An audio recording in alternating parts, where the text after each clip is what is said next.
It is 30 years since the Indo-Lanka Accord was signed. Next weekend is the date, in fact, when the accord was signed. The JVP has had a particular position on the accord, and we know that the second insurrection was also around that time. Now looking back on this development 30 years ago, how do you feel that the accord or the subsequent 13th Amendment has contributed to Sri Lankan politics? The Indo-Lanka Accord has signed 29th of July in 2087. At that time there was a war in our country. The LTT was very powerful, and the Sri Lankan government and Sri Lankan armed forces couldn't defeat LTT.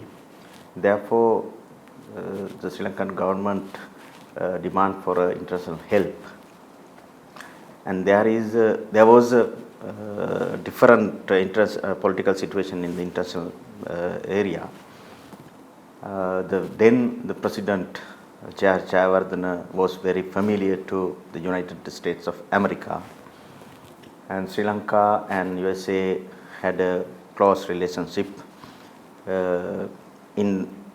If he analyzes the international political situation, Sri Lanka was very familiar with USA, and somebody says that Sri Lanka is pro-USA country and pro-USA leader.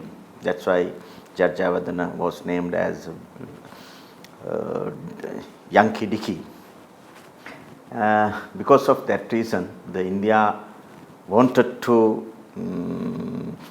interfere Sri Lankan internal politics.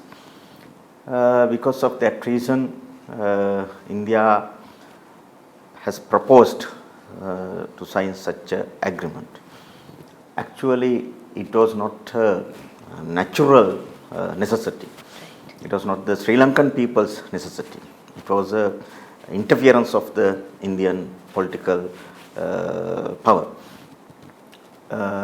That's why we opposed that accord. Finally, Rajiv Gandhi and our government has signed that agreement.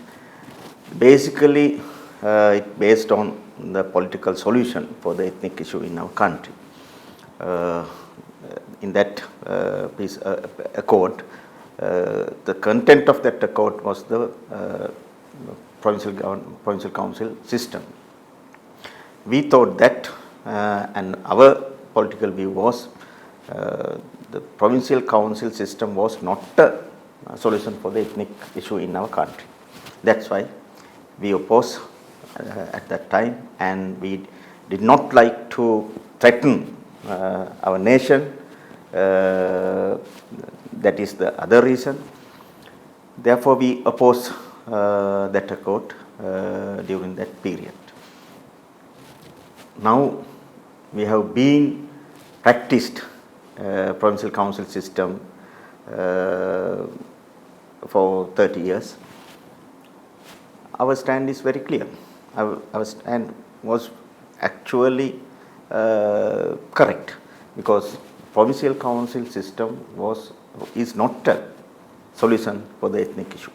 Today, you think it has failed in Sri Lanka? Yes, it has failed. We started that system from 1988 after the accord. We practiced it, but our ethnic issue has not solved. The war has been going on for a long time. We defeated LTT using the armed force, not using the provincial council system. And the Tamil people and Tamil political leaders and even LTT did not agree with the provincial council system. Therefore, it was not a solution for the ethnic issue. Today also, we have experience. It is not a solution for the ethnic issue in our country. So what do you think that solution should be, or where must it come from? Though we like or not, now it is a It is in our constitution. It's a reality. Yeah, it is a reality. There are 8 provincial councils are there, and chief ministers and ministers are there. Whether people like or not, it is a reality. Therefore, we think now we can go beyond. Now we cannot. Now we cannot go forward Right. or backward. You can't undo that. It's already done. Done. That's right.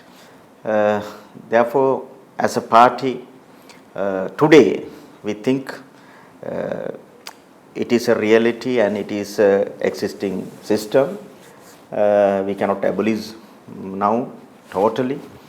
If the government try to abolish the provincial council system, then there will be another problem, another issue in near future. Whether we like or not, now we agree with it because it is a reality. But our party principle, we think it is not a complete solution for the ethnic issue.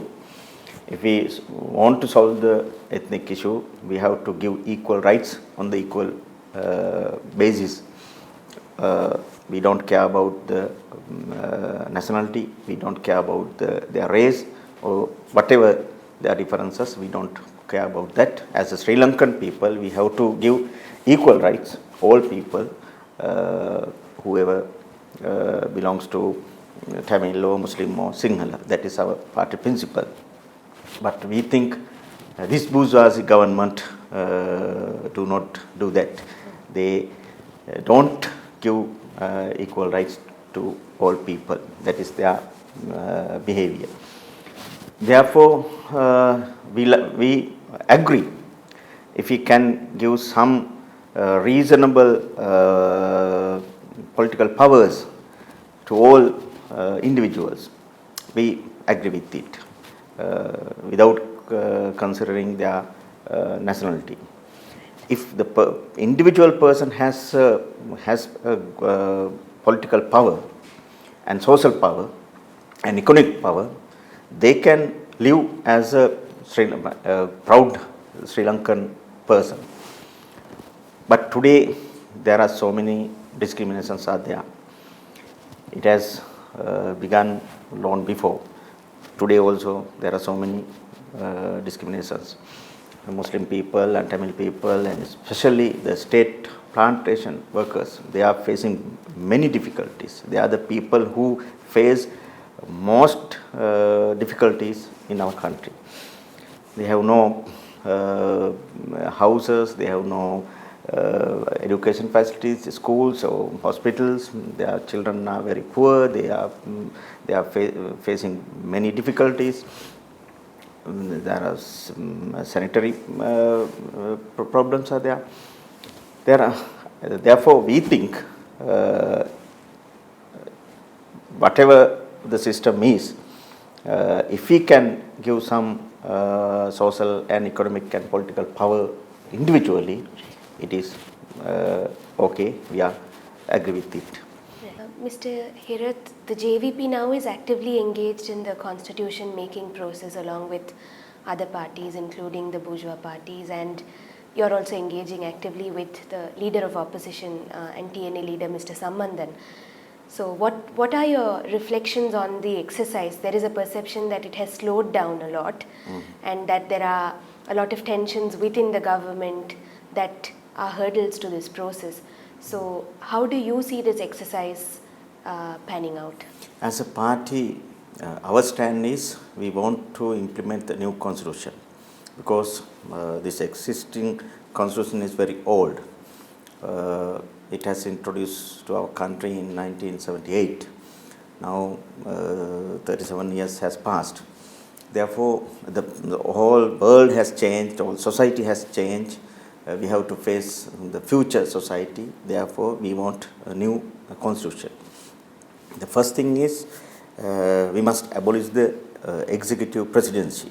That is our first point. The second thing is we have to change the electoral system. There are so many criticism on the existing electoral system. Therefore, if we can introduce a new electoral system, it is better. We like it. And third one is the most important point is we have to introduce a political solution for the ethnic issue. We cannot form a federal state. It never can happen in our country. The majority people of our country will not agree with it. But we can introduce some extent of power sharing solution. Therefore, we have to discuss and we have to introduce a new solution for that. And we have to insert some clauses to new constitution. Likewise, for example, the fundamental rights, the right to information is a fundamental right now.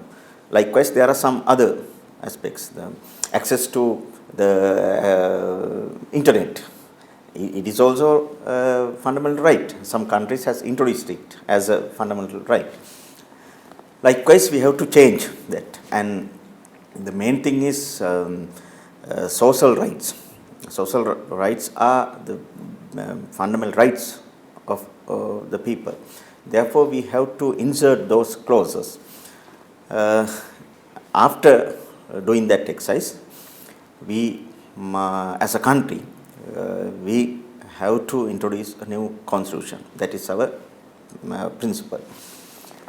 There are some debates about the constitution. Some people are criticizing the unitary state has cancelled and Buddhism has removed from the constitution.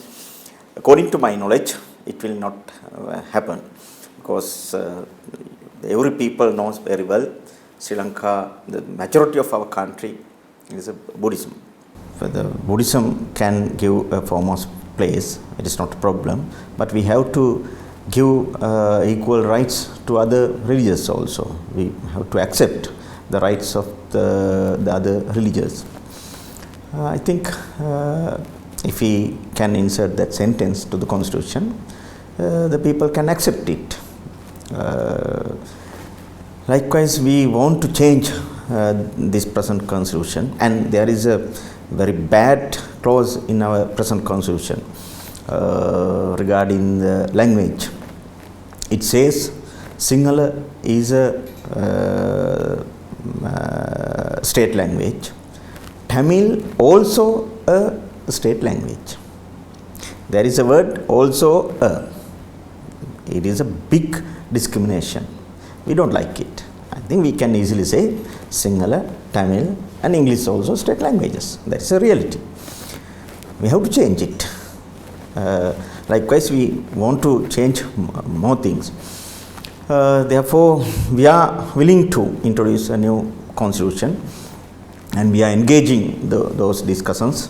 We are appearing in the steering committee in the Constitutional Assembly, and we were in the subcommittees. I was a member of the Fundamental Rights Committee, and we have already given the final report to the steering committee.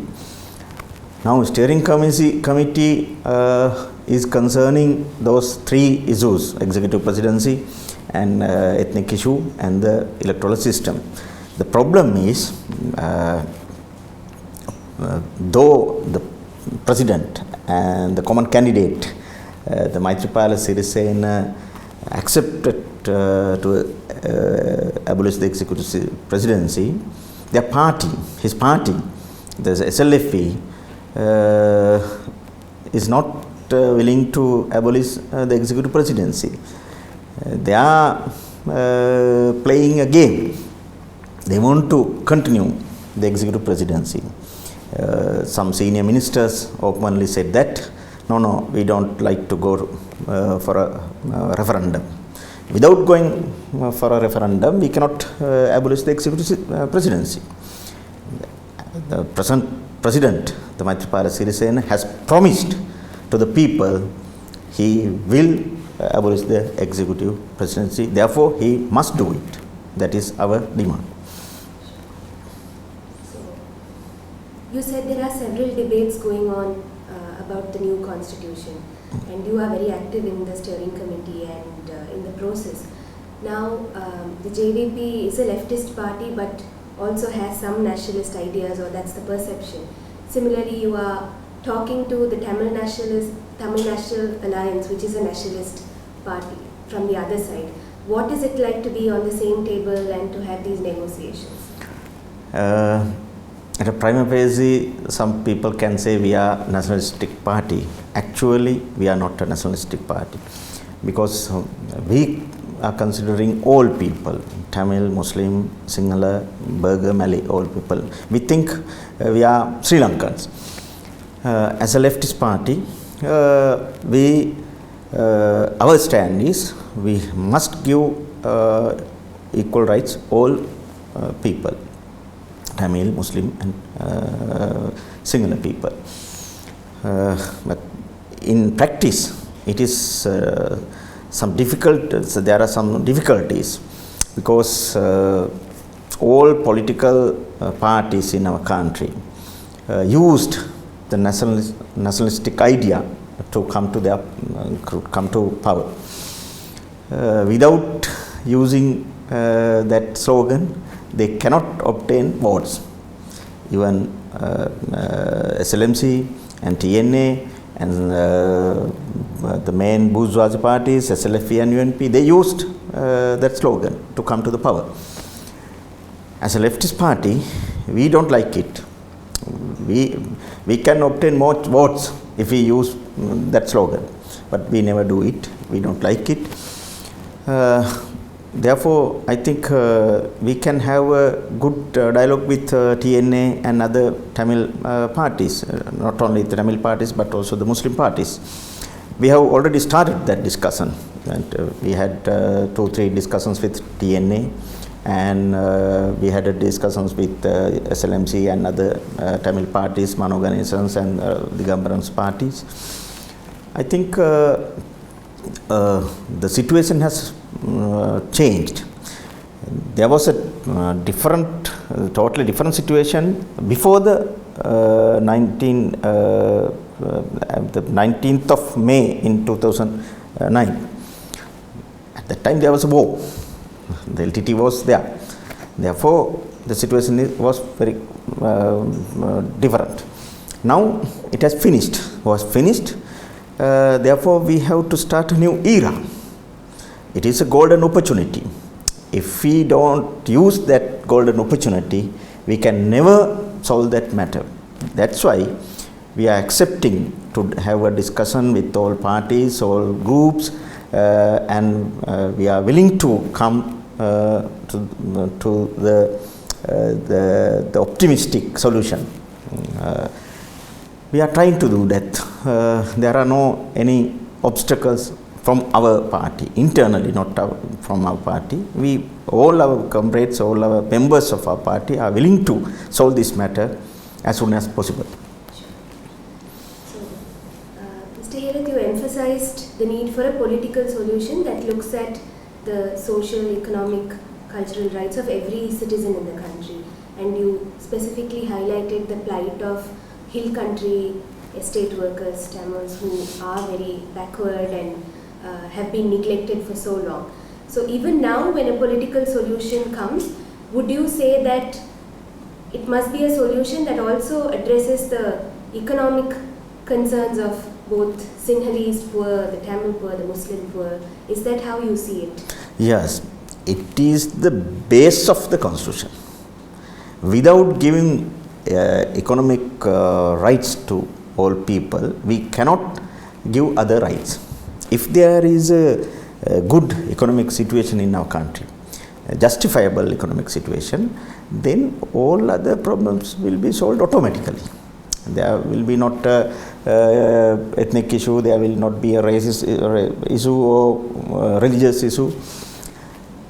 For example, there are some other countries, they are not introducing socialism, but they have already given some extent of rights, economic rights to the people.